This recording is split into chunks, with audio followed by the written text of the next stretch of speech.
All right. Hi, everybody. Can you hear me? I want to do a quick check. Can you hear me out there? Can you hear me? Can you hear me over the yelling? Oh shit! It is loud today. Um.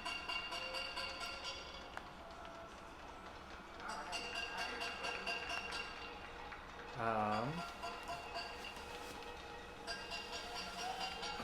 Oh my! It's quite loud today. All right. Cool. So the chat's working. That's good. Um. Can everyone? Okay. Good. We're good on sound. Cool. Okay. So let me go pop open the Discord to see, and we're live.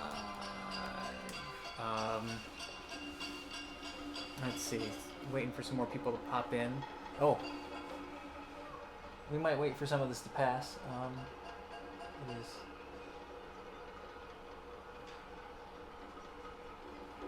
Pretty loud. We might start at maybe 7:05 next week, and also for Friday's class.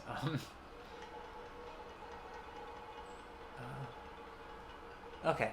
I think that's drifting off in the background now, so it shouldn't be too distracting. Um, um, okay. So there's about, okay, 5 people. All right, that's good. Everyone's, I guess it's only 7:02. I guess it is easy to be late to online class. Time has lost all meaning. I kid. Let's see. So today, in general, one of the things that sorry, just trying to get the Discord back up. Sorry, I've been dealing with all sorts of computer problems today.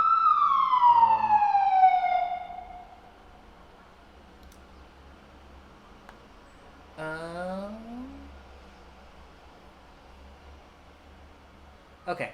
Well, I've done. Okay, I think it's up and running. All right, Discord's loaded again. Okay. Anyhow, hi everybody. Happy Tuesday. So today is going to be, I think, a little less intense, just in terms of as compared to Friday classes, which are more follow-along type things. If anyone isn't aware, Sword Class NYC is having me run follow-along Zoom classes on Friday. There is a link, and I actually, now that I'm thinking about it, there's got to be a way I can make it like clickable here or something at some point. But basically, the way it works is I move everything from one side of my apartment to the other. I only have one room, so I'm not going to say from one side of the room to the other. I try to do the best I can to do a normal-ish class through the Zoom interface. I think a couple of the advantages of Zoom is that it's like one link always every week or whatever. I know that this generally changes, but if you subscribe to this channel, you'll always be told when this AMA is happening, or at least be alerted when it goes live. I'll probably start scheduling a bunch of these. I have a feeling we'll be needing to do these for a little bit while still. So again, on Fridays, for now on Fridays I'll be doing Zoom classes with Sword Class. I'll put up the link to all that information. There is a possibility I might be rolling that into this AMA, so the whole thing will kind of, if that does happen, the first 45 minutes to an hour will be a kind of virtual workout in Richard Simmons style, and then followed by a shorter AMA. That being said, one of the things I am trying to do with the virtual classes, another reason why Zoom is actually a pretty good forum for it, is the fact that people can video screen back to me, and I can demonstrate something, and then have individual people show me what's happening, kind of go over things. And demonstrate for me. This past week, everyone had their video off, which made things a little difficult.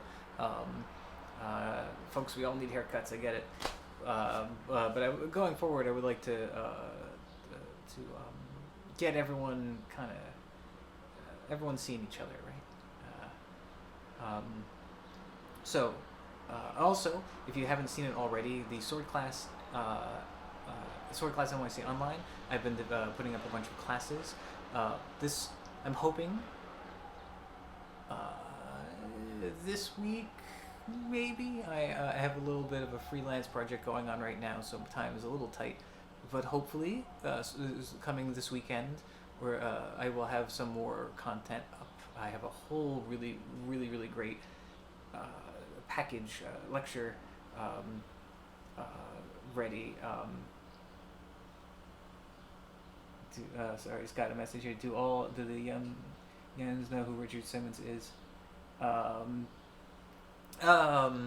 Yeah, I mean, Richard Simmons, personal hero.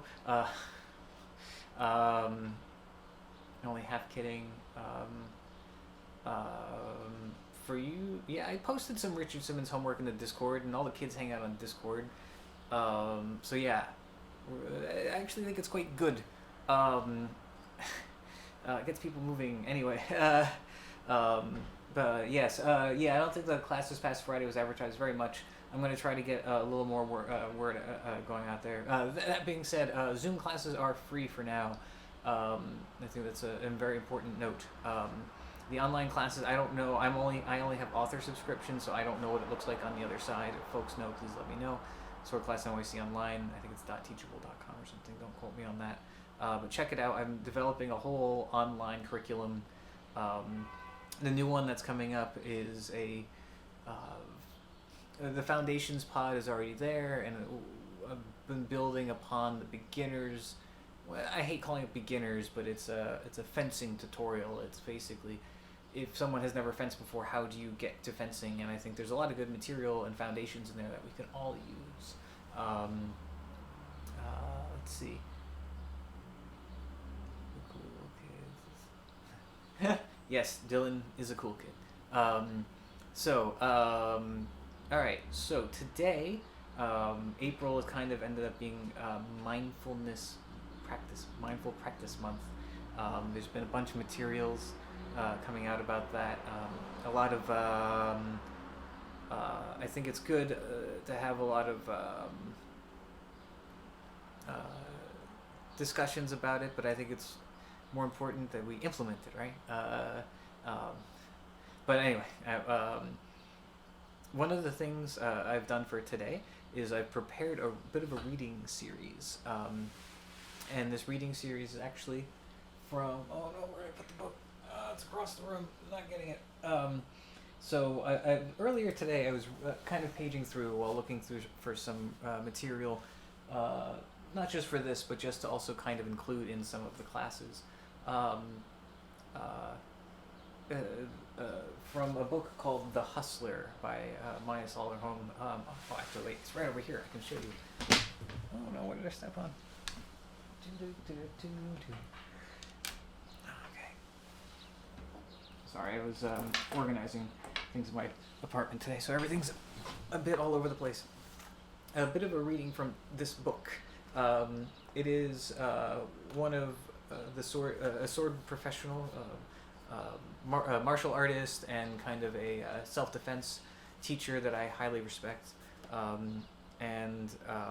So what we're going to talk a little bit today is the idea of doubles and mindfulness. And so I'm going to, instead of reading this live, I have a tape here. I'm going to play of me reading it. So I'll cue that up in just a second. So we're going to sit through a little reading session, and then I want to kind of open it up to discussion about, while you're watching this, I would like you to think about what has been your experience with doubling? Doubling being when two fencers hit each other at the same time or close enough that the double kill kind of in tournaments. And I would like to know about what your experiences are like in both tournament settings, in training sessions, in free fencing, and instances maybe where you've encountered instances in which you've encountered doubles, the double hits, maybe even in training when you're doing kata or some of the paired partnerships. Like how is it? How is this happening? So I would like you to think about that, and then I want to talk about it. So let me see. I am going to load up this tape. Maybe if I can just shove the book right into the computer. Hi, everybody. Peter Haas here. I wanted to do a little bit of an extension of our discussion that we've been having for the past couple of weeks. As many of you know who have been tuning in, we've been talking about the subject of mindfulness and how that applies to our HEMA practice. In that discussion, one of the things that has come up a number of times is the question of double hits, double kills, when two fencers end up striking each other at the same time. And I think it is a really important thing to kind of tentacle out and or tack me and my red string always tacking things together. I think the subject of mindfulness and double hits is actually really quite interconnected.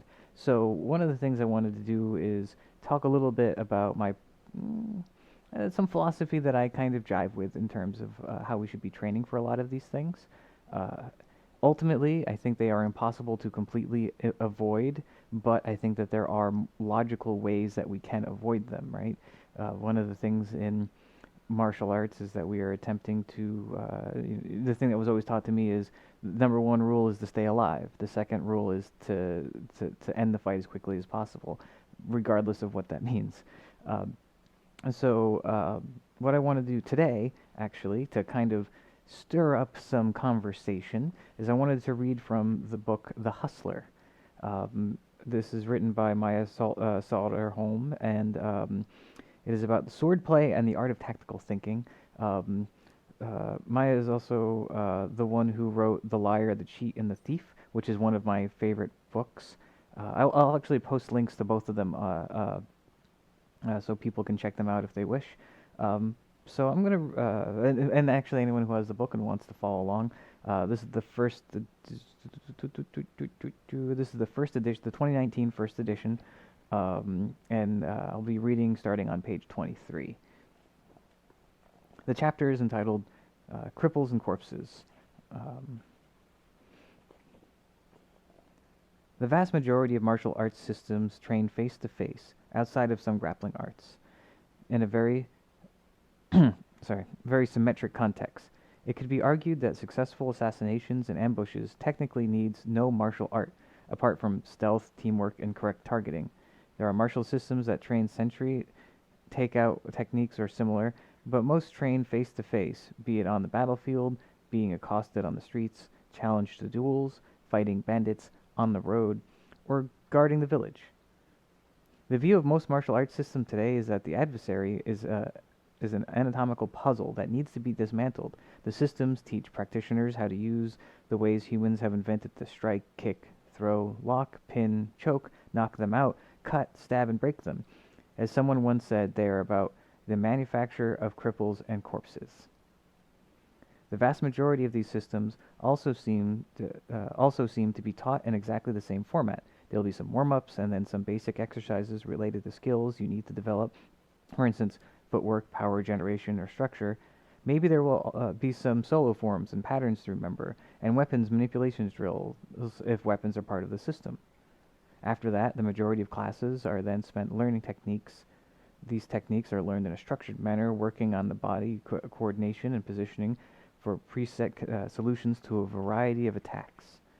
After that, there might be some free play at one level or another, though sometimes not. Repetition and patterns are the norm. This format seems consistent regardless of which martial arts you train or in which school you train in. If you are brave enough to venture into the backwoods and backyards of Southeast Asia and South and Central America, Italy, or the Caribbean, old school backyard training can still be found. Training there is more like Sunny's childhood experiences. That's her teacher. That's all contextual, but gaining access to it is another story. Let's see. I want to. Sonny, her teacher's story of his first exposure to Eskimara was his uncle taking him to the backyard, giving him a light rattan stick, and saying, "Don't get hit," as he rained blows at his head and body. So it went from there. Everything was done one-on-one in a troubleshooting manner, and bumps, bruises, and concussions were parcel of the training. Don't get me started. The practitioners of these arts faced the real possibility that they would have to fight for real, so had to learn how to handle themselves and stay alive from an early age. These systems and methods were often kept within the family and rarely shared outside. Sadly, many of these arts have disappeared as the older generations die off, coupled with the lack of their necessity in this modern age of better laws and policing. It is perhaps for this reason that we are left with the organized methods we know so well. Many training systems also have morphed into health and meditation schools as a way to attract students. Often this is driven by society and political changes around attitudes towards fighting violence in society. What this has meant is that the true mindset of these arts has been lost alongside why they actually worked. Regimented systems do contain useful skills on human geometry, power generation, and internal coordination. However, outside the pure sports art, which are non-lethal, and unlike the backyard family and tribal and weapon systems, they all leave out the most crucial skill of all, the decision-making process concerned with why and when these techniques make sense to use. If all you practice are sorry, I should have gotten myself some water. If all you practice are preset techniques to feeds thrown at you without any uncertainty in the system, you are assuming that you are already in the perfect position at the correct moment to take advantage of what's happening. There is no need for risk assessment of the situation. No worry that you might be incorrect or the attacker might be faking. In essence, you are ahead of the timing, the trap already set, and that and all you have to do is spring the door shut. The trap already set, and all you have to do is spring the door shut. You are merely practicing finishing a game you have already won. Put this limited framework in a context where you have no idea what is going to happen next. You have no idea about setups or entries against people who are really trying to hurt you, and you will have little hope of prevailing over someone who does. Your techniques might be correct and effective, but lacking context are almost worthless for purpose. I'm certainly not saying that understanding how the human body bends and breaks, the strong and weak angles of attack, correct targeting, effective combinations, smooth transitions, connections of strikes with blocks are not useful. On the contrary, they are all important elements of the whole. However, no technique works all the time. There is a small window of opportunity for all of them, dependent on the interaction between you and your opponent. That is correct. Timing, I think, is that there's a term here I'm not familiar with. May I? That's correct. May I, if you like, for every different action you do. Choose correctly, and your chances of prevailing are very good. Choose incorrectly, and they are certainly not. To truly understand what you are doing, you have to learn to make good choices. The whole point. It begins with a quote, actually, from George Silver, who's very hot in the forums right now. These two cunning gentlemen, standing long time together upon this worthy ward, they both depart in peace, according to the old proverb, it is good sleeping in a whole skin. This brings us to the vital issue of what the reason might be between using one technique over another, doing one thing or another. I suggest that the whole point of our choices is to avoid taking damage. And this is bolded. The biggest, most crucial problem that needs to be faced in every altercation is how to do it all whilst not having it done to us. This not taking damage part, as it turns out, is far harder than the doing damage part, because the enemy gets a vote too. Not only are they resisting what we are trying to do to us, not only are they resisting what we are trying to do to them, they are actively trying to do all the same things to us. In boxing, it is said that the point is to hit and not get hit. So it is with all martial arts. That is the point of everything we do.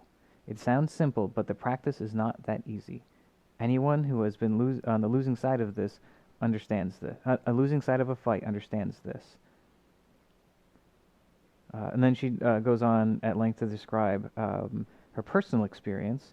I had noticed early on in my empty hands martial arts journey that if my larger and stronger partner did not want me to succeed in the performance of a technique, I could do nothing about it, without getting thrown out of class. which is puts as an asterisk a tactical lesson in itself.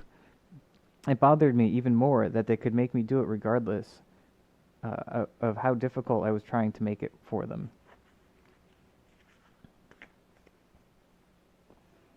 One of the reasons I really enjoyed training with Sunny, her teacher, was that he weighed less than I did. He was probably slightly taller than me, but not by much. Actually, I don't know, because he seemed to be able to alter his height depending on the situation. I figured if he could make something work for him, maybe it would work for me too. This is not just because he had worked out efficient ways to generate power or that his timing and targeting were amazing. They were. He also understood one huge thing. He could not take damage in the same way a larger person could. Every setup, every entry, every chain of actions took this into account. This is, I guess, a chapter for us smalls. The sad truth is that bigger, stronger, heavier people can take more damage than those smaller and more lightly built. The ability to take damage is the defining factor that decides how you fight and what tactics you should use. And this is, after all, why armor was invented, and indeed why the military uses drones. Not getting hit, not taking damage, becomes more and more important the more dangerous a threat you face. I'm not tiny, but even at my size, I know that if I face a guy 100 pounds heavier than me empty-handed, he can do far more greater damage to me over a much wider range of targets than I can to him. Size does matter, because avoiding taking damage is a crucial element to be able to prevail. It sucks to be smaller and weaker in a fight, whether it's small versus big, weak versus strong, or 2 versus 1. Note, this has nothing to do with level of skill or the notion that a smaller person cannot prevail over a larger one. To do so, the weaker party must avoid taking damage before getting their strikes and techniques in. This is where the disadvantage lies, in the amount of strikes that will do damage, and the amount that you can take before you're out of the game. This is why you ambush and preemption are preferred tactics. You do it to them before they even know they're in a fight, if you can. Adding weapons into the mix, whether it's sticks, swords, or firearms, increase the motivation to avoid damage. Weapons create greater damage with much less efficiency, with much less effort. Interestingly, if both sides are armed, the asymmetry decreases, because now it is much easier for the smaller person to inflict meaningful damage on the other. The more lethal weapons, the more the asymmetry disappears, but the motivation to avoid taking damage increases even more. The only difference is that the bigger and stronger party now needs to really pay attention, whereas perhaps they did not before. I have mixed feelings about that, but we'll come back to that. No one should plan on getting maimed or die in a fight, ever. That's crazy. Even the military, where completing the mission is the goal, not necessarily going home unscathed. Avoiding dying before the mission is complete is vital. Not dying during or after is ideal. And for all people that will argue that they will die to save their children and their families, yeah, sure. But if you are alone, the only reason to do so is, is if you know the threat is truly done for, not before. The risk before the risk yourself. To risk yourself because you don't know what else to do, or to lunge for a fleeting opening out of desperation, does not mean that your strike succeeded or removed the threat. The adversary may not be dead yet. If you are badly wounded or dying, you can no longer protect your family. The only reason to volunteer to die in any fight, unless it will buy time for your friends to escape, is if you are already fatally wounded and you decide to risk everything to take your adversary with you. Best be certain, though, you are no use to anyone dead. The fact that damage mitigation is rarely mentioned in martial arts classes is very confusing to me.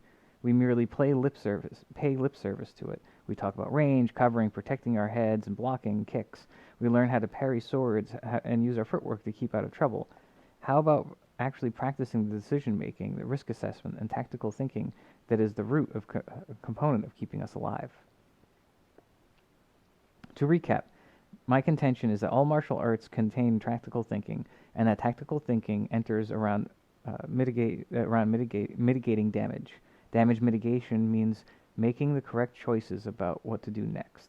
To do this, we need to learn how to assess risk based on context goal and whatever present variable, whatever present variable, the adversary.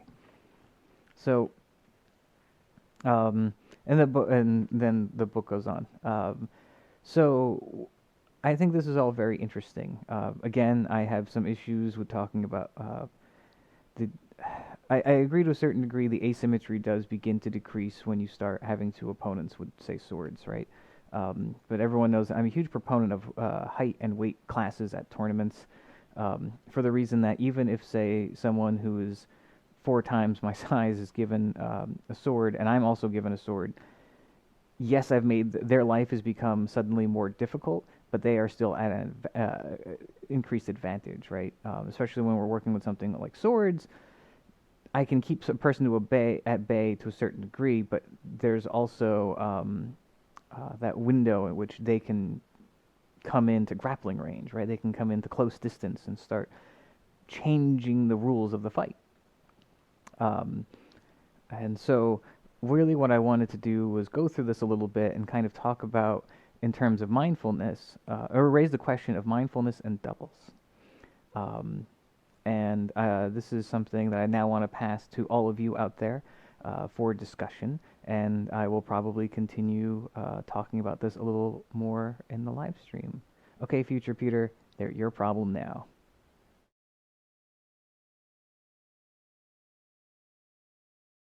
Hi, everybody. Oh, okay. All right. So I'm going to just wait for a little bit to. There's going to be a bit of a pause here because the lag between airing and such. But what I'd like you to do now is, I hope you enjoyed that text as much as I did. But I'm also interested in uh, um, kind of like your thoughts on, say, on some of the issues that were brought up in terms of doubling. And so, like, so I guess I'll begin by saying, um, yeah, that past Peter always causing problems for future Peter. Um, so like one of the things that I thought was really interesting and like what kind of brought it all together with the idea of double hits and mindfulness for me was that idea of attempting and needing to leave unscathed. One of the things that um, um, I find very very common is just kind of um, the approach there's a misinterpretation I think to a certain degree in the introduction of the Zettel, in which there's this idea that it's like always hit first or always move first and always just go in there swinging and don't stop swinging and be super aggressive. This emphasis on being overly aggressive. Um, uh, I think that it's not a smart thing to always do. I think all of us have been to like a tournament where we've seen things get really escalated because of maybe that mindset. I mean, the idea of a lot of adrenaline flowing and also that mindset of go go go go go. And so a lot of I think part of what can help reduce double kills is that mindfulness, right? That idea of how do you apply something correctly um, in a safer way. Um, so with that, I wanted to kind of turn things over to y'all and see if what have your either in the Discord or in the YouTube live text stream. I want to hear about what your experiences with doubles and some of the issues you've dealt with, and also if also in terms of fencing. The other subject that kind of came up in that text was differentials, right? Um, if you're a small fighter fighting a big fighter, or a big fighter fighting a small fighter, what have been your experiences? And do you have any questions or anything you want to talk about in regards to those, either one of those two subjects?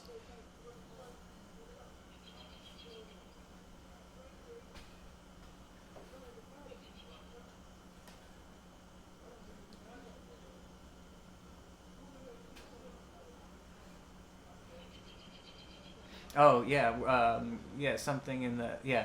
Leanne says thoughts on doubling. It is something that happens the most when I am planning an attack with my mind on attack. I have more success with blocking the opponent and doing something in the knock, comma indes. I agree. I think I don't know if it's a fighter stature thing, but I find that to be the same for myself as well. Um, um, I feel as though there is a time and a place for attack, but it's more of a seeking opportunity than it is, say, kind of like, just attack and go and see what happens. Because I don't think that ever leads to anything good, regardless of fencer size. And I think working in the knock and the knock and bore kind of thing seems to also work well.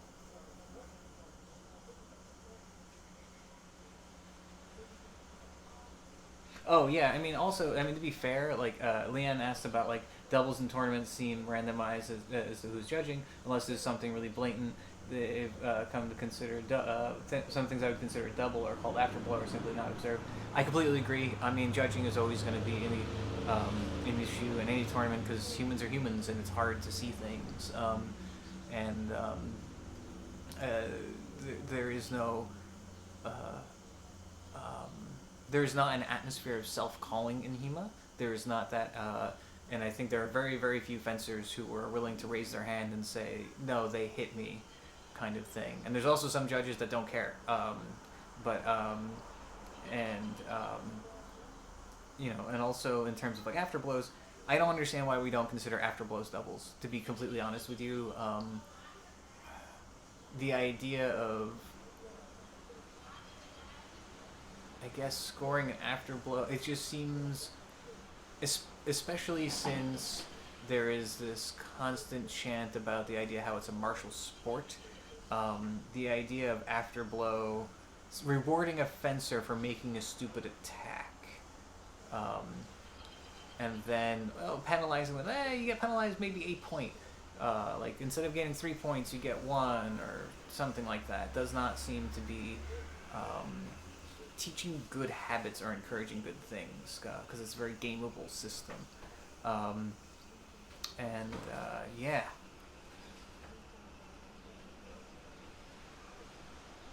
Let's see.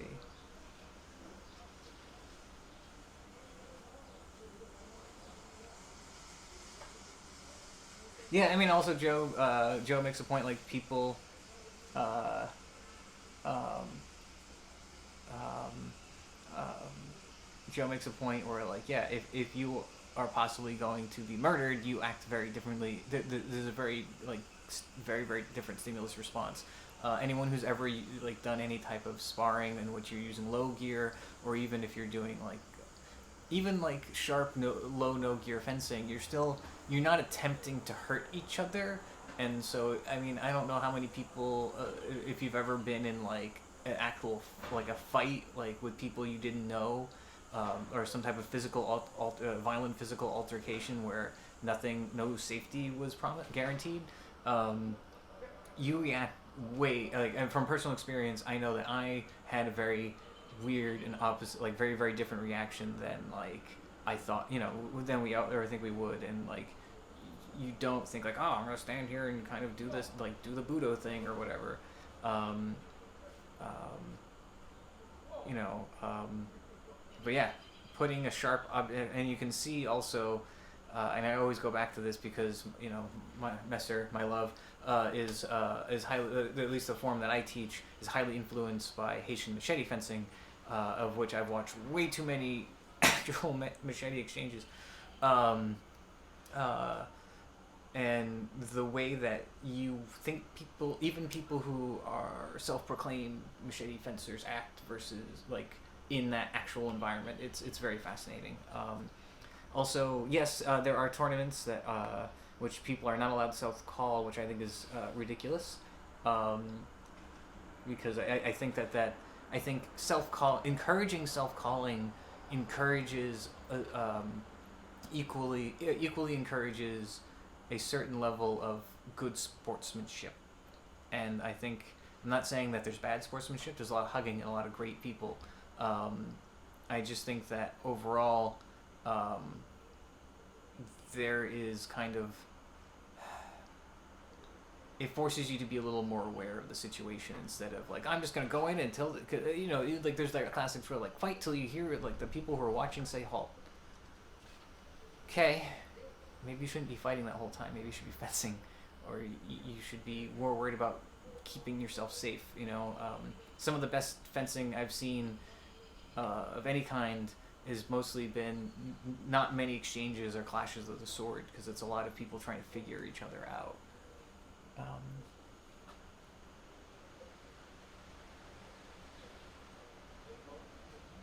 Also, I also want to say, like, I, there's martial art and then there's martial sport, and I think HEMA it can be is and can be both. Um, we are not training to murder each other. We are not studying, as this text also talked about. We are not training under the correct stimulus for like military, or even in many degrees like self-preservation, preservational training. I mean, we do get pressure training a little bit, but not the kind of like we're not artificially inducing high adrenaline like reflexes and trying to like force the lizard brain completely out. Um, we try to do that to a healthy amount, because the types of stimulus and like chemical reactions that happen to your body when you put yourself in danger are very traumatic. I know I personally experience like a certain level of adrenaline shakes and adrenaline crying after just normal fencing if it gets particularly intense. Um, so there's that, and additionally, I think there's also I think it is okay to be a martial sport. I think it's okay to say we're fencing, we're not fighting, we're fencing. Um, I am under thorough personal belief that HEMA, or at least the HEMA that we study, was not necessarily designed for barroom brawling. I think there's a couple effect books, a couple masters that were maybe teaching something like that. Like there are certain chapters in the Kukner that are distinctly, or a Parenfine, that are distinctly self-defense. And the Glasgow text is like, if you really need to screw someone up, use one of these tactics. Um, uh, uh, um, but also, um, but yeah, I honestly think it has a lot to do with like these things are designed for judicial dueling, and then would for for the very very rich, or for like, that kind of top 10%. So there wasn't really like incentive to have people die unless it was for this judicial reason, right? So yeah.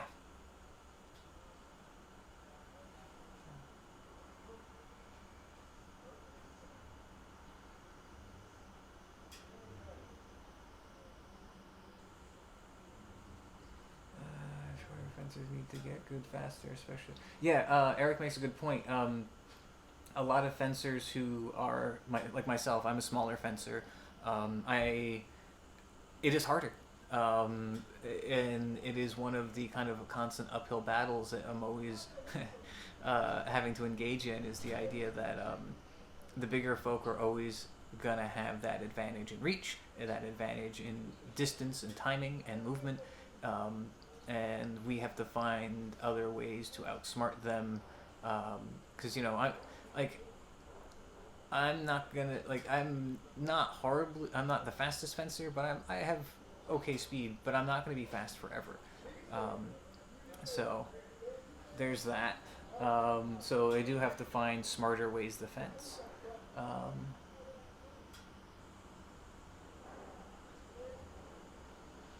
yeah, that's a good point about the hitting on the hands in the tournaments. One of my big things is hand sniping, and they just never get called. I mean, I've had literal like in the air hand snipes, and just no one sees anything. It's bananas. I don't know if it's a result of like we need to put bright orange. We need to like cover the feathers in orange tape or something. Um, let's see.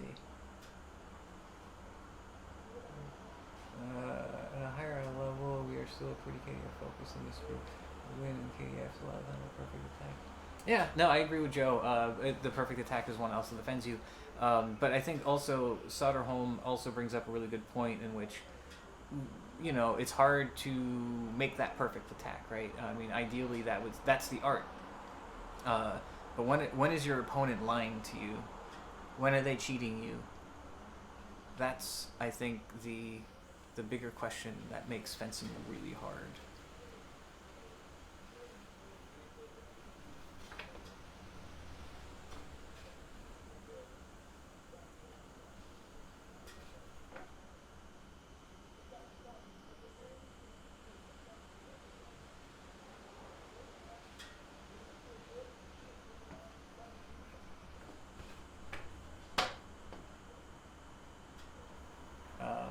Yeah. Yeah. I mean, you have like sometimes the parry riposte system that makes things two actions. I mean, also like the parry riposte system is a really good way of learning fencing. A really good introduction to things. Um, it's a good way to kind of get people into. I mean, it's a good way to keep yourself safe, to be honest. Um, and the best thing you can do, I would also argue that you can, um, turn most parries into an attack, right? But that's just me. Um, Indes working in the moment, right? In the moment of the parry. Um, it's also again, it's all about doing actions with intent, meaning like if you're gonna cut, cut, but also be prepared to not cut.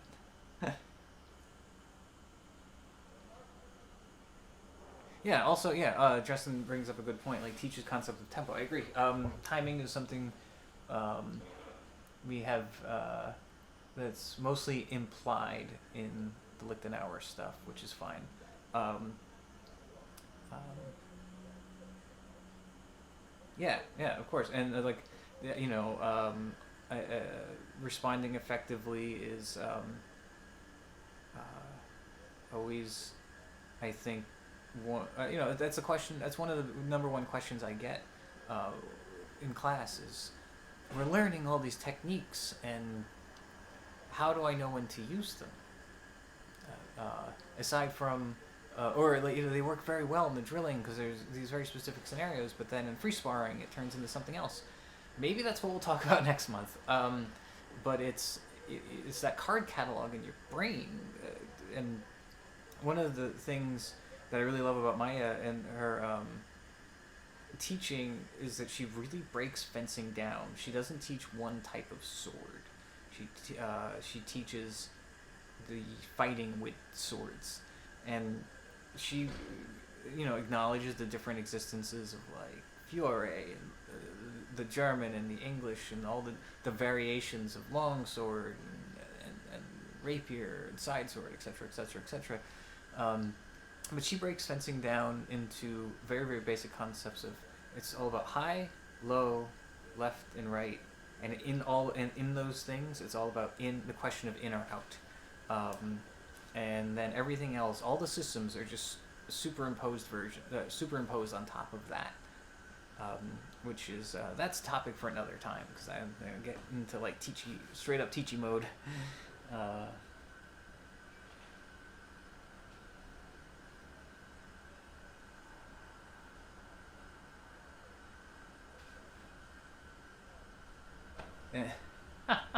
um, yeah, my card catalog is also not digitized. That's why I keep it small. That way, it's just like that one. That'll be fine. Cards out of the brain. Yeah, I mean, also like Jay does make the analogy like KDF is a patch on the basic software of common fencing. I think that is partially true. I think all of the if one is to, it also depends on our definition of common fencing. There's common, as in it is widely known fencing, and then there's also the idea of common fencing, the vulgar fencing. Common as in like it's a let them eat cake kind of thing, and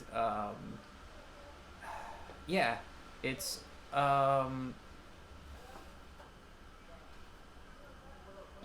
KDF. Part of what I think KDF is the idea was attempting to refine a larger corpus of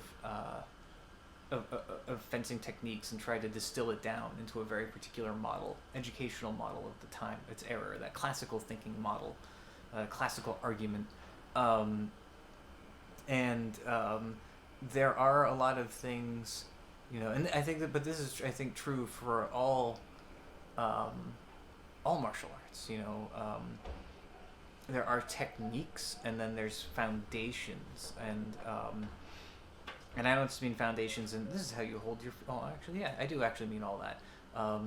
Even in, I studied Toyoma Ryu as well as the Lichtenauer, and Toyoma Ryu's focus is not it doesn't have a lot of dirty tricks. It doesn't have a lot of dirty techniques. It has a set of things that you apply to protect yourself and then murder the other person. It's very efficient, and it's all about perfecting. It's the art of perfecting all those little things. And yes, there's like these kind of series of techniques, but again, it's that card catalog thing, right? And especially in terms of like the Zettel or like the Lichtenauer materials, I think that there are fewer things in there than we like to believe there are. And in terms of how it relates to common fencing, I think it is just a streamline, an attempt at explaining the most basic concepts of fencing.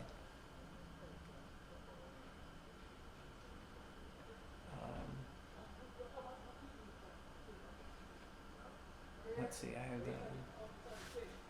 Yeah, Absetzen. Absetzen's great. It's great when it works. And there's ways to kind of force it to work. Um,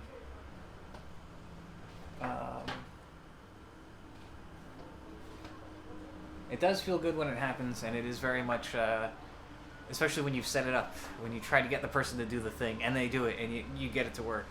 KDF Kunstfechtens, the German Lichtenauer kind of umbrella, the German umbrella term, the art of it roughly translates to the art of fencing, or the art of the fight. Some argue it's the craft of the fight.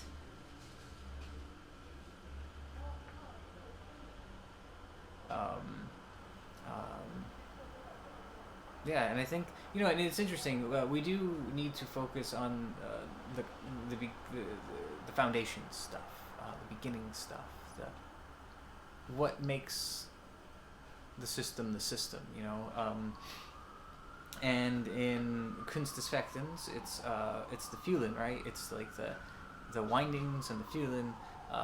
And I think one of my Red String episodes talks about how the most important chapter is the last one, and then this other little piece towards the Zornhau, because it's kind of it's what we should be training the most is how to deal with the bind, and then how to get to the bind, how to work in that knock and make it work for us. Yeah. What else we got going on? What other questions? What else you got? What other things you want me to ramble on about?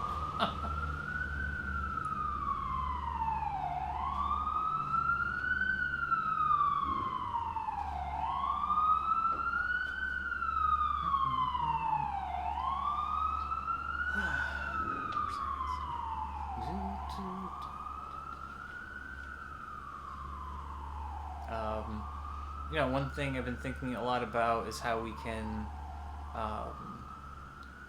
work about tempo and timing and exploring Vorknackendes and concepts of time and space.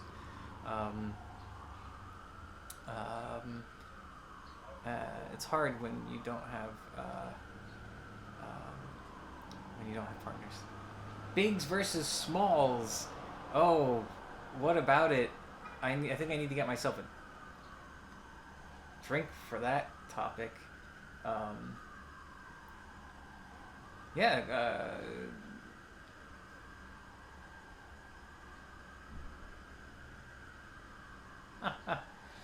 Yeah, bigs versus smalls. It's the thing. Struggle is real. Even George Silver talks about how if you're a shorter fencer, a smaller fencer, you're just gonna have to work differently. Yeah. Take hits, but how many? Yeah.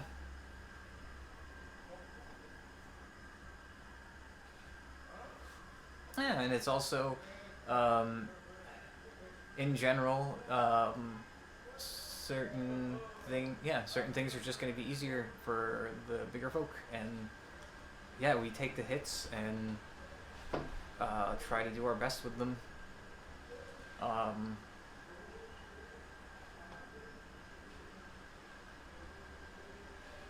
Yeah, and that's got to be difficult too, Dina. Like always having to deal with opponents that are larger.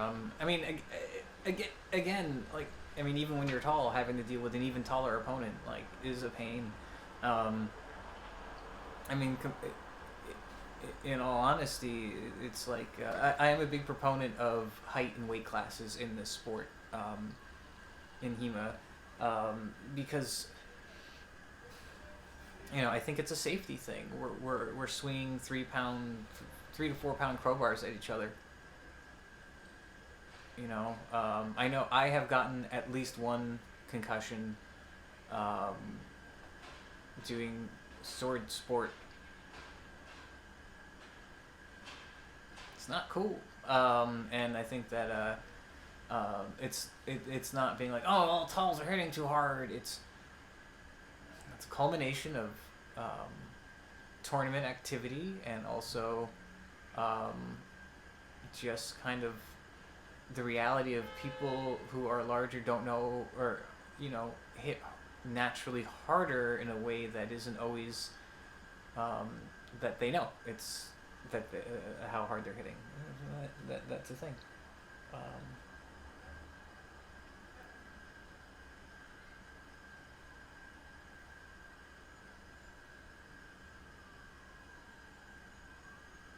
um, I mean, KDF, I think, is a lot about like I think the part I always come back to is use the sword as a shield, and whether that's in the bind, as in you're going in to quickly stab someone and lock off their sword, um, or you're doing some type of Nachschlag, which is just the riposte basically. Um, you I don't know a whole lot of, like, I'm not super into the mire, but I've dipped my toe in it a little bit, but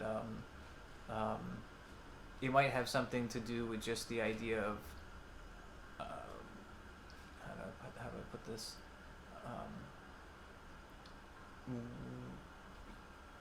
Winning a bind is a good thing, but it's also I think the Abzug is I'll boil it down. Abzug is the most important part.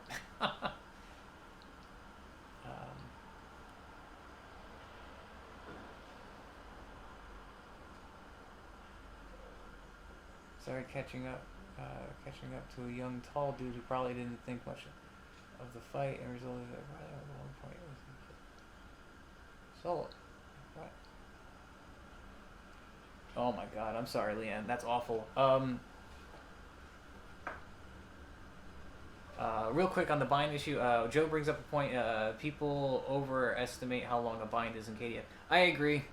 I don't have time to get. I don't have my thoughts collected on that, but I completely agree. Also, Leanne, I'm sorry. That is really bad sportsmanship on their part, and that is exactly what I'm talking about when I'm again height and weight classes, and I also I don't mean this to be my Peter's anti-tournament issue or something, like episode or something, but I think another failure of tournaments is people are afraid to give warnings in cards. Even in the past, it's been something that's been there, and occasionally when something's very malicious. But I think that it is okay to, personally, I believe it is okay to warn and card people, to yellow card people, even if what they're doing is unintentional, um, like involuntary manslaughter or something. You might not have, that might not have been his intent, this person's intent to waffle you, but they waffled you, and that, to me, if as a ring boss, indicates that you are not in control, or if you were in control, that means you were doing it maliciously. That is a soapbox I will die on, and that is um, um, something I'm more than happy to talk about.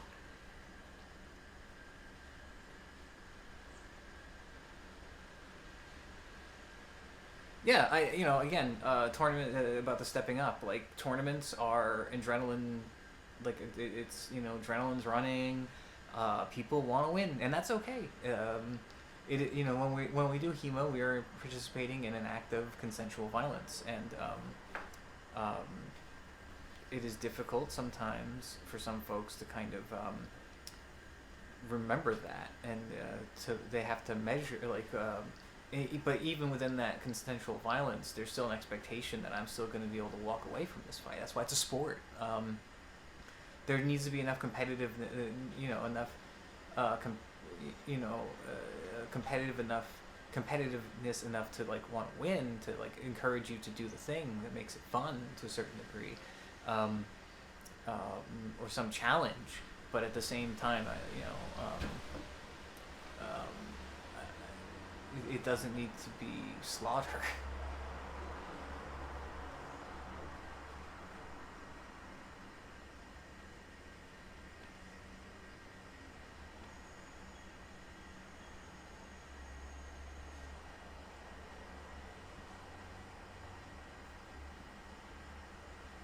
Yeah, exactly. And I think Justin brings up a really good point here. In regards to carding people who aren't even doing things intentionally. Um, I, um, I think that's completely on point. Like, there's this whole, um, I, people. If we're only concerned about punishing bad actors, then it turns into this whole weird thing, right? About like, well, I know so and so, I know their intent, or just layers of unaccount. There's not an accountable way of doing that, right? So, in terms of, and Justin's right, and even if something, and if especially if something wasn't intentional, and let's say we're fencing and I do something stupid, I clearly hit too hard, and that is something that is very obvious, and I have thoughts about that too. Um, it could become very, um, and you give me a yellow card, and say, well, you're hitting too hard. I need you to bring it back.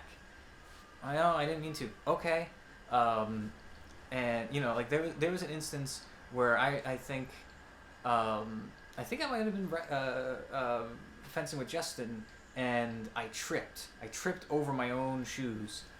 It's embarrassing, and I kept moving forward after halt was called. Like after halt was called, and it was perceived as a malicious act.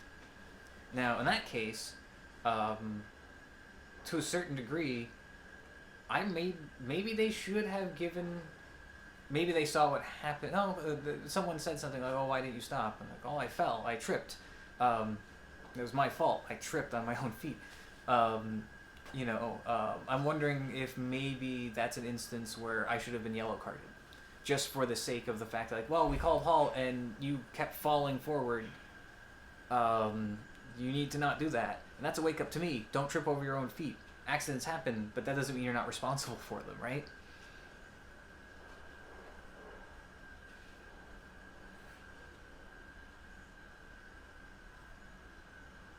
Oh, I mean, yeah. I mean, opens. I think that it's everyone has to kind of make their own decision about that, and it's especially if you're a smaller fencer, you're going up against a lot. Um, um, yep. And also, again, how the other dudes hurt each other. There's again, it all fits into the culture, and I think that I have a particular culture that I am attempting to cultivate, and I hope it's coming through. And I also don't want this whole thing to go into negativity. So I want to talk about like positive things, right? I want to like, um, um, like I want to make the conversation positive, because just complaining about a problem isn't going to fix it. It does bring attention to it, which is good. But I think that at least at our club, I hope at our club, yes, this is long sword tournaments. Everyone should go to Messer tournaments. And um, um, that's a whole other subject. Uh, but um, um, let's see. I had a thought there, but yeah, I do like. We will talk a little bit about like. I want to cultivate a very positive attitude. Some of the best fencing I've seen, uh, it, has come from people like in terms of like the classiness. Kenny Mine did at Naho did an amazing job, I think, outclassing every other fencer there, simply because um, he was honest with himself, he was honest with the judges, he was honest with the other fencers, and and composed himself really well, and and I think that also there's a level of like attitude that we all kind of bring to these things, and that's also something we can work on, right? And culture, we can always improve the culture. I personally think that we have a very good culture at our school, um, it really makes me happy to see all the ways that people improve it, and people are constantly working on it. It's like and culture in any place is just like practicing, right? Um, um, um, let's see. Sorry, just catching up real quick. Yeah, I mean, yes, it is. I think there are some clubs that kind of promote more violent cultures than others, but I don't want to be one of them. And in culture, like I began saying, sorry before, culture, much like our technique and our foundations and our practice, it's all about practice and implementation, right? And I always want to see people working on the good culture, and I know I need to. There's a lot of mileage I need to make on that too.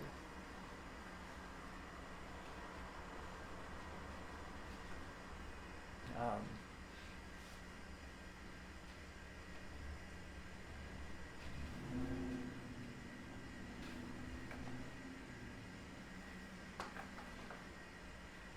no, Leanne, I completely agree. Hit as hard as possible is not good and not sustainable for practitioners. If we are building a culture of positive and acceptable levels of injury force, what will that look like? Um, that's a really good question. I think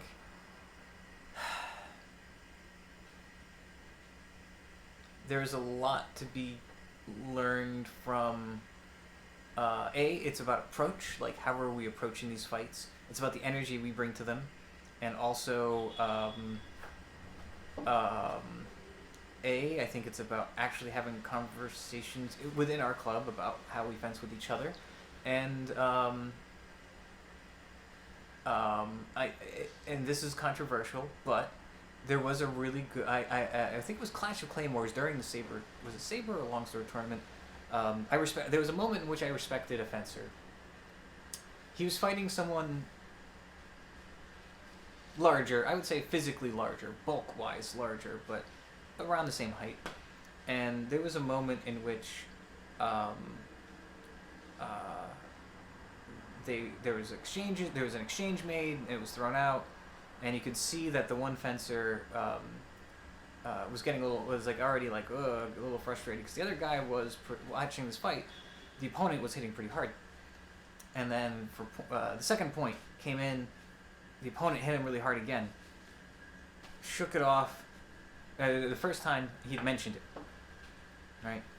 He said something like, "Oh, you're hitting hard." After the second time, took off his mask and he forfeited the fight. All right. Um, um,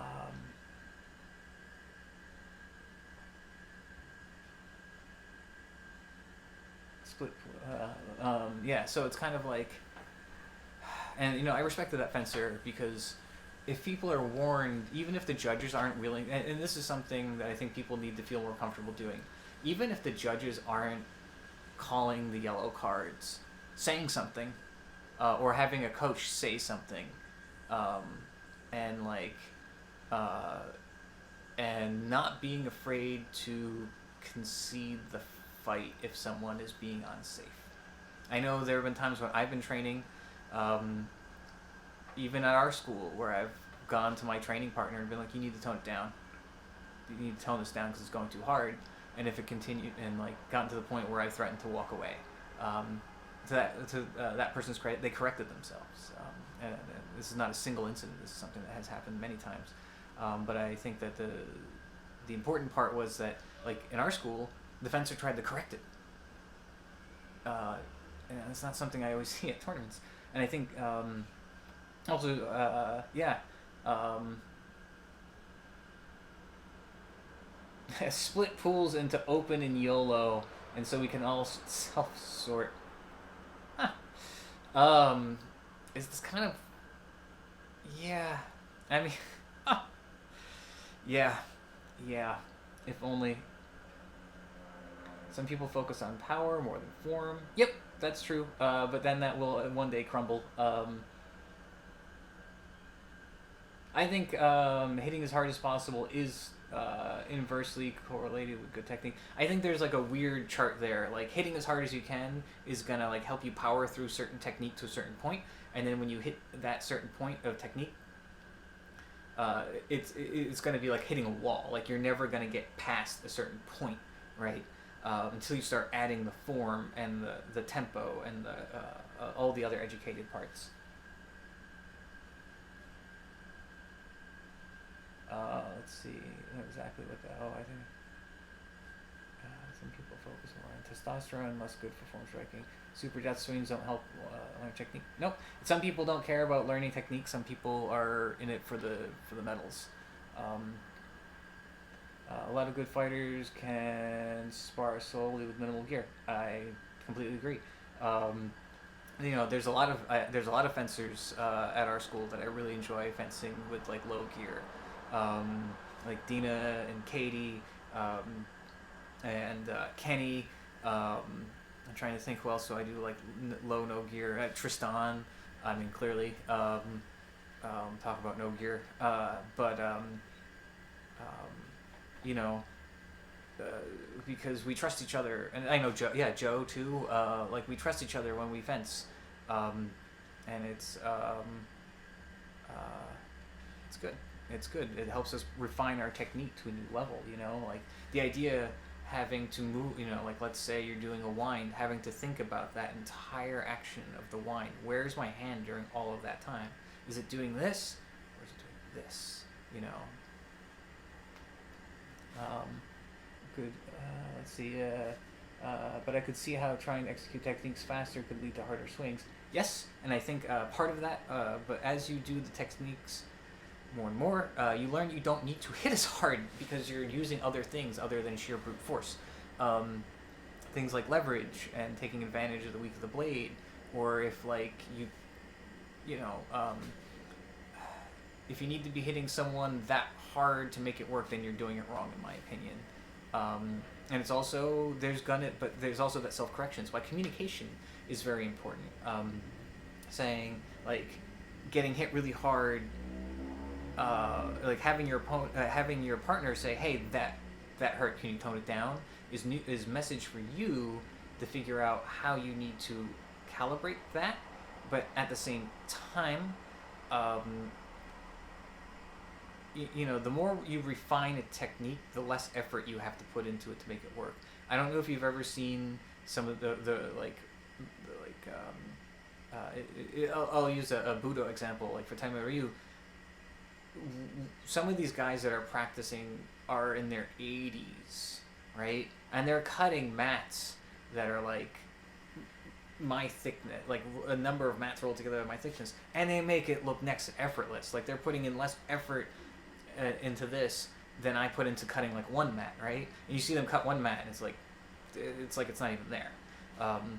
So, part of this is because we train with blunt, really hyper blunt fetters that we're not always getting the feedback we need for the technique, right? Like if you're doing krump pao, you're not always going to get the good sword wind depending on your fetter, right? That's why I actually really like Yaitos because they're loud. And there's some fetters that are really loud and that's really good. And there's some like not sharp, bluntish swords that are really, really good for sword wind. And so again, it's all about feedback. And hitting another person shouldn't be our only outlet of feedback. Katie asks, how would you phrase something similar to a sparring partner or clubmate? It's hard to do sometimes. The other person doesn't realize it. Yep, and I think the okay thing to do at any time, be it in class or be it during free play, is raise your hand and like wave it around like the stopping, like stop, and kind of like call them over and lift up your mask and just talk with them. Be like, hey, look, that hit was really hard. I want you to I'm going to ask you to tone it down, or I need you to calibrate down. And I always think it's better to work from too soft and make something work, because at least you're doing the work of the technique, and then you can speed it up, right? Um, um, um, yeah. So I get, and that, and and also I think it is always good to assume that is none of it is coming from a place of malice. It's always coming from a place of on it, like folks don't know how hard they're hitting. Um, so it's good idea to be like, hey, that was really hard for me, or if there are extreme cases where you have to say, stop, I don't, that hurt, I need a break, and or um, or another instance of saying like, give it's okay. I think the other part is the big part of this is not being afraid, remembering that our safety is a concern, and it is okay to jettison the idea of offending the other person to a certain degree. We should be polite. We also need but we need to be stern. Um, and if someone is not responding to your feedback, I think it is okay to admit this hurts, or this is not okay, and it is okay to walk away from a drill, or to threaten to walk away from a drill. Um, I've personally done it. I've seen other people do it, and it kind of sucks because it puts a weird vibe in the air. But at the same time, our safety's at risk. Our brains, our bodies. We only get one of these things, like. Um, um, so like, it is okay to make ripples for a moment if you're like, hey, you're hitting too hard for the third time, I'm quit, like this is done, and and maybe having to then wait for the rest of the 10 minutes will make that person realize that that is something they have to work on. Other people's egos are not your problem, until it is, and that and or they're hurt feeling, and it's okay to like communicate, we need to stop, and then drink about it later. That's why we have drinks after class, snacks and drinks, right?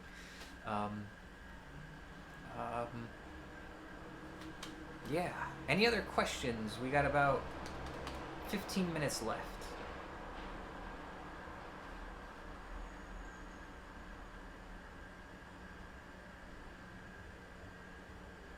And I'm gonna give you all homework this week, so that'll be fun. Also, side question. So I've been, as I said earlier, doing these Zoom classes on Fridays, and if folks have things they want to work on, again, I can't be there in person, but I can help critique things over Zoom.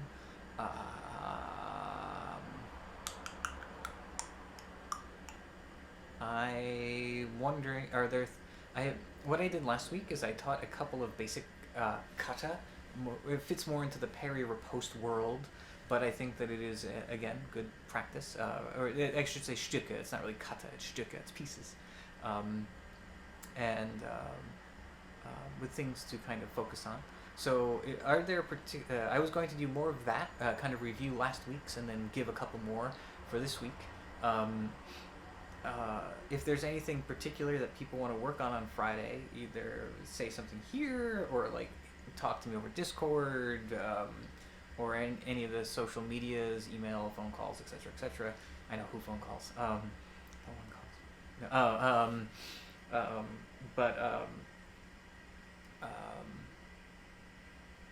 just let me know if there's particular things.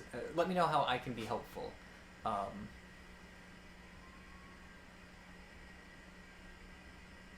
Oh yeah, Josh, actually, I'm gonna tangent here because Josh brings up a good point.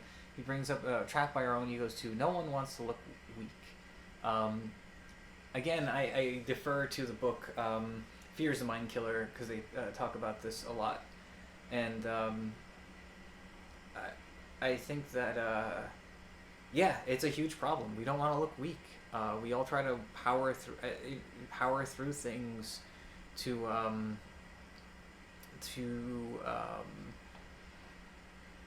not feel embarrassed, and I think Oh no, of course. It's you know, if you had the concussion, you're not going to remember your ego, and your ego won't be the same when you come out of it. I can tell you stories about that. Uh, but yeah, I think also part of a lot of what I think is wrong with modern society in certain ways, at least how we teach people, is that in our society it's no longer okay to fail or look weak. Um, we've given up on, in many ways, on the idea. We've hyper normalized the idea of being perfect at everything, or kind of the certain type of pursuit of perfection. And when it's a culture problem, and I think one of the things our school's getting better at, and we are, because there are a number of really really good people working to do this, is making sure that folks, it is okay to fail in class. It is okay to get frustrated. It is okay to say I'm being hit too hard, or I can't deal with this. I can't deal with someone hitting that hard today, or I can't. I'm having a hard time with this today. Um, and it's only by supporting each other can we make that easier. Giving each other space to fail, to feel different, to work through those feelings. Um, a lot of times in dojo, I know folks are not always big about like, talk about feelings, but it's important to do that. It's important to create an atmosphere of learning. And there's nothing worse than being in a situation or an atmosphere where you feel vulnerable or you feel weak, and everything feels hopeless. This is a hobby, an art that we all are participating in, and I want to make sure no one. I'm really hoping that no one ever feels that way. Or at least, it is my goal to make sure that no one ever feels that way in any of my classes. I mean, I will push people. There's a difference, I think, between it's riding that line, and everyone has a different, but that line moves for everyone every day, and for every individual is every day that line is in a different place, and it's one of the challenges I'm facing as a teacher is how to push students into something that's uncomfortable, make them feel comfortable, fail, but also at the same time, it push people harder than they think they can go, but at the same time, making sure they don't crash in the process. So that's my homework.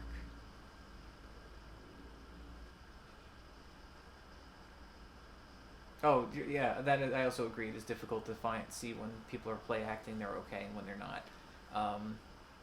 Again, it's communication. Making sure that there's camaraderie and friendship. Katie says the book. Yeah, that book, Katie. Feel free to hold on to it. I had bought that physical copy for the space. It is the club's book, and so because I kind of want everyone to read it, and maybe we'll do a reading series from that book at some point too. Speaking of reading series, I've set up a little spreadsheet for the Zettel, so I will I hope to get a Google form up soon, and everyone can take apart a section of the Zettel to read. And my question for everyone is everyone going to be able to record it in some way on their phone or on their computer and then send it in? And then I'll edit it all together, put it, and then we're going to post it as a class project. Hooray! Yep, good and bad days. I know there are some times where failure just doesn't seem okay, and I need to take a little break. And one of the greatest tools that I was ever taught for that is taking that break, giving myself, realizing when I'm being frustrated with myself, taking that break, and grabbing water and just breathing, and then coming back to it. And also knowing again when to walk away, because in other practices we practice sometimes with sharp things, and you have to be with it. And I've seen people hurt themselves because they were not honest with themselves with how present they were in their training.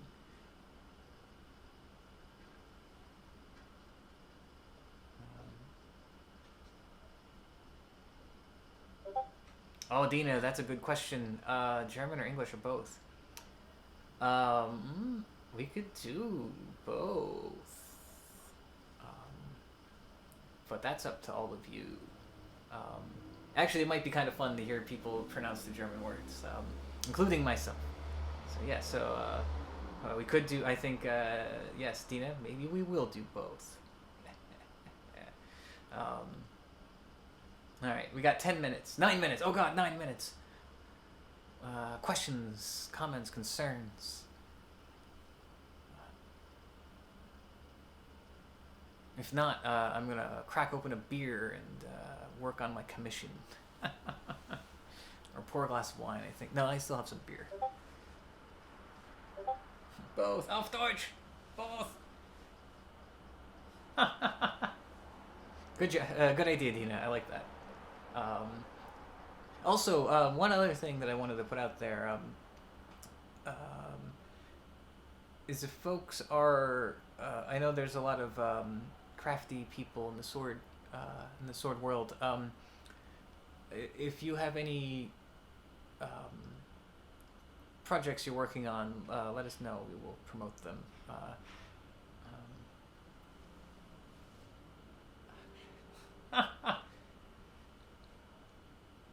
Yes, we shall all butcher all the language. Um,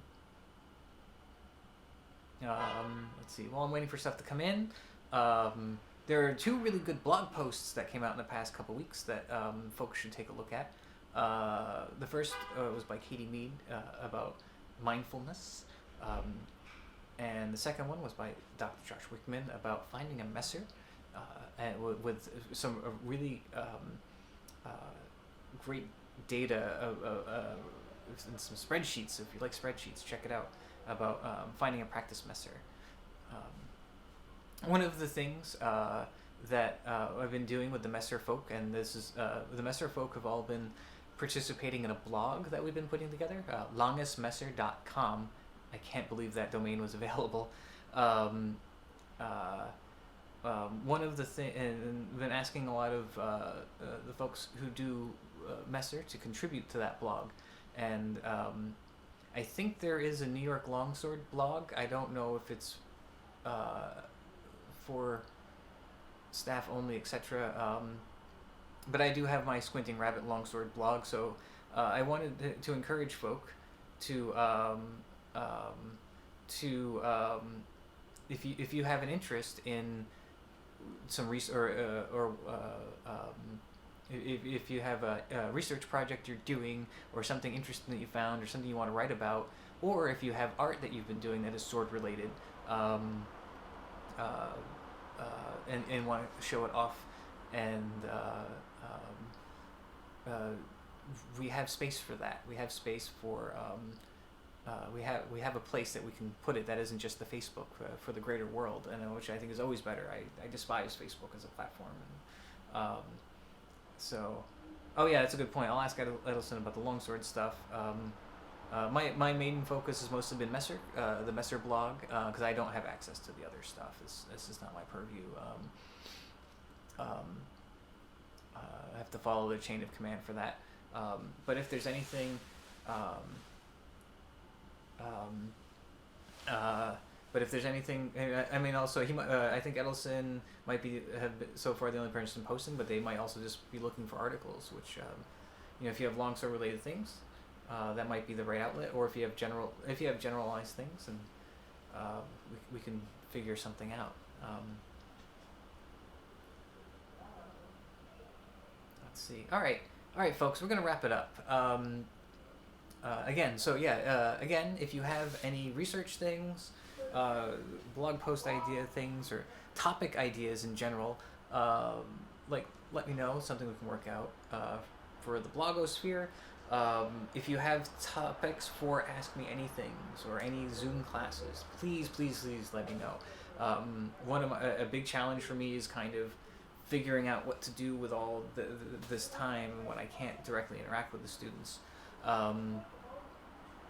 teaching wise. And then additionally, I have homework.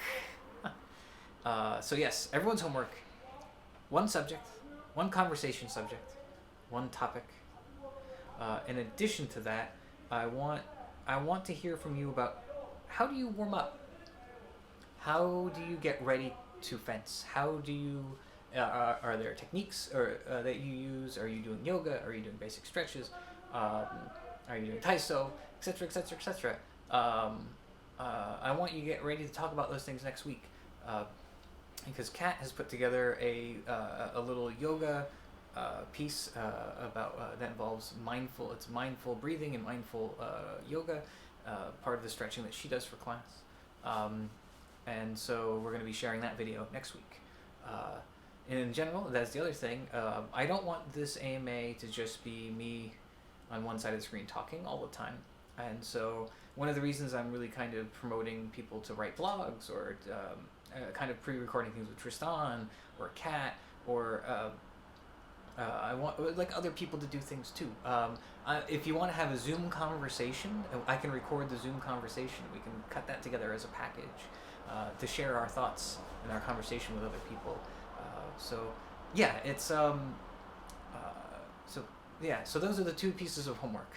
I want you to think of a topic that you would like to talk about, and then I would like you to get ready to talk about how you prepare, how do you stretch, and also in preparation. I just don't mean physically; I also mean mentally. I look forward to hearing from everyone. Thank you so much for joining me today, and as always, be good to each other. We still live in crazy times, and I miss all of you, and I really look forward to getting back into the fencing hall. That being said, I hope you all have a really great night. I'll be on the Discord for a little bit, but I do have some work I have to do. And join me again on Friday night for class, 7 o'clock. And contact me in Discord, message me, whatever. I'm around, folks. All right. Good night.